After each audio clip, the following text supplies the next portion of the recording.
Prophecy Chapter 4, Part 1. In the midst of confusion, Vincent made his way to the first floor, the lobby.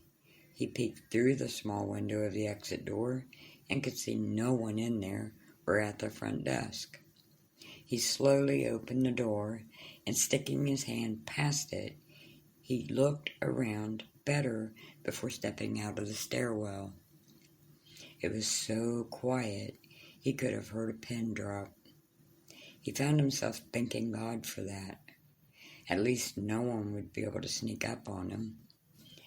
He headed straight for the front exit, but stopped suddenly. Should he really leave right out the front door? No. He backtracked and headed for the basement garage exit and stairs. He would sneak out that way. He felt he'd less likely be noticed then. Vincent made his way to the exit and opened the door without checking first. Right there on the steps lay the old cleaning lady he had talked to earlier. Her throat was cut and her eyes were still open. Vincent gagged several times before he could squeeze past her, pushing himself against the railing as tightly as he could so as not to touch her. He glanced down at her as he made his way past her. In her fisted left hand dangled a chain with a beautiful golden cross covered in diamonds. She must have refused. That thought came to him as if he had witnessed it himself, and then immediately following the first thought, another thought came to him.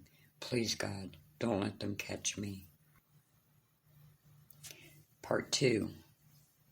All right, if you think that's best, then we'll do it your way, but I swear if we don't make it, Eli, if they catch us, I will not take their damn mark, and I will not give them our daughter.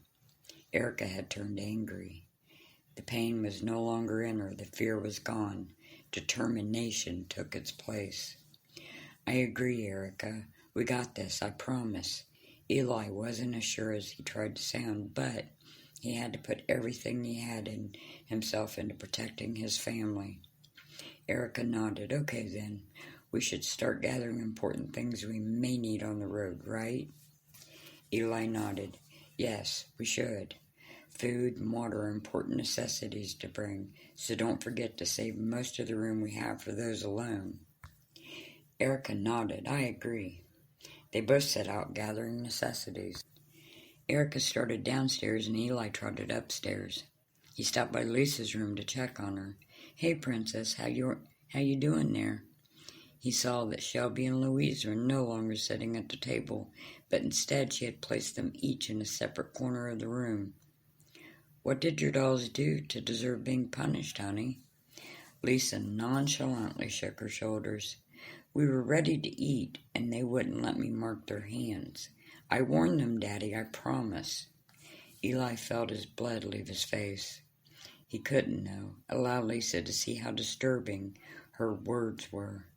Of course, following rules are important, baby girl, but you also know freedom of choice is important too, right? Eli watched her reaction to his words. Her expression didn't waver. Daddy, freedom of decision is a lie now. They have to learn.